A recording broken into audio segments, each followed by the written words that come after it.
Walang taong perpekto sa mundo, pero umaasta ang perpekto.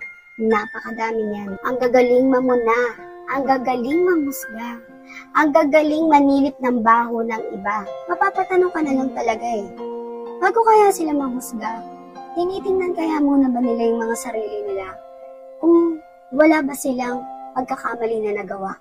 Sisilip kaya nila ba yung kaloob-looban nila kung wala ba silang baho na tinatago sa mga sarili nila? Kasi diba kung umasta sila, parang kala mo perfectong nila lang. Grabe kung manglait at manghusga ng kapwa nila. Ang hihilig manilip ng buhay ng iba. Apektado sa buhay ng iba na dapat sariling buhay nila ang inaatupan nila.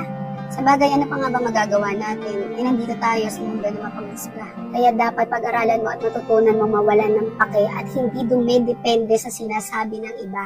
Dahil pag nagpa-apekto ka, talo ka.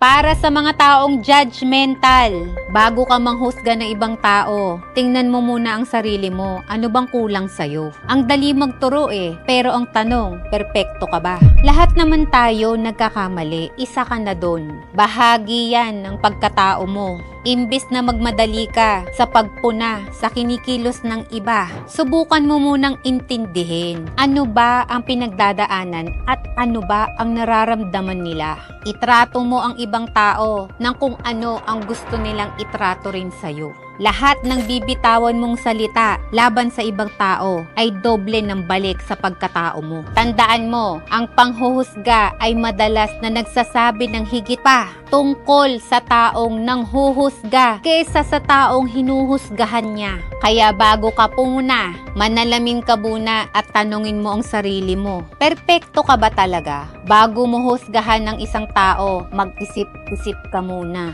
Stop judging others. Look inside yourself and improve.